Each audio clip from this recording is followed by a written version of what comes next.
दोस्तों, आज की कहानी है बीवी के मायके जाने पर पति लोग गुस्सा क्यों हो जाते हैं। कहानी पसंद आए तो वीडियो को लाइक और सब्सक्राइब जरूर करना। बेटी के साथ छुट्टियां बिताने मायके गई मोनी के पास उसके पति मीत ने फोन हाल चाल लेने के लिए किया था, मगर फिर ऐसा क्या हो गया कि बात तलाक तक आ पहुंची। कहाँ थी तुम? 2 घंटे से फोन कर रहा हूँ। मायके पहुंचकर बैराज आती हो।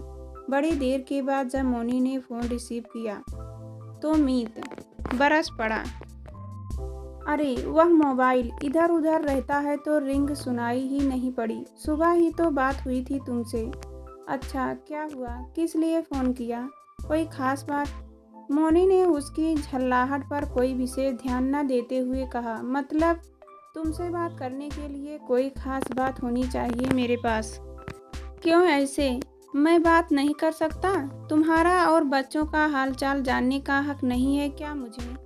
हाँ, अब नाना मामा का ज़्यादा हक हो गया होगा। मीत मोनी के सपाट उत्तर से और चिढ़ गया। उसे उम्मीद थी कि वह अपनी गलती मानते हुए विनम्रता से बात करेगी। उधर मोनी का भी सब्र तुरंत टूट गया। बोली, तुमने लड़ने के लिए फ़ोन किया है तो मुझे फालतू की कोई बात नहीं करनी है।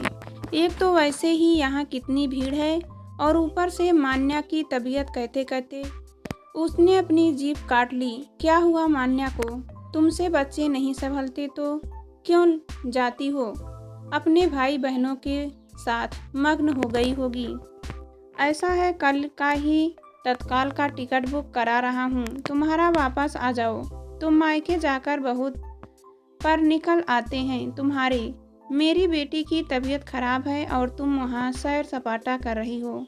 नालायकी की हद है, लापरवाह हो तुम। हालचाल लेने को किया गया फोन अब गृह युद्ध में बदल रहा था। मीत अपना आपा खो बैठा था। जरा सा बुखार हुआ है उसे, अब वह ठीक है। और सुनो, मुझे धमकी मत दो। मैं 10 दिन के लिए आई हूँ, पूरे 10 दिन रहकर ही आऊँगी। मैं अच्छी तरह जानती हूँ कि मेरे मायके आने से सांप लौटने लगा है तुम्हारे सीने पर। अभी तुम्हारे गांव जाती, यहाँ 12-12 घंटे लाइट नहीं आती। बच्चे वहाँ बीमार होते तो तुम्हें कुछ नहीं होता। पूरा साल तुम्हारी चाकरी करने के बाद 10 दिन को मायके क्या आ जाऊँ? तुम्हारी यही नौटंकी हर बार शुरू हो जाती है। मोनी भी बिफर गई, उसकी आवाज़ भर्रा गई, पर वह अपने मोर्चे पर डटी अच्छी रही। अच्छा, मैं नौटंकी कर रहा हूँ, बहुत सह मिल रही है तुम्हें वहाँ। अब तुम वहीं रहो, कोई ज़रूरत नहीं वापस आने की। 10 दिन नहीं, अब पूरा साल रहो। खबरदार जो वापस आई। गुस्से से खींचते हुए मीत ने उसकी बात आगे सुने बिना ही फ़ोन काट दिया।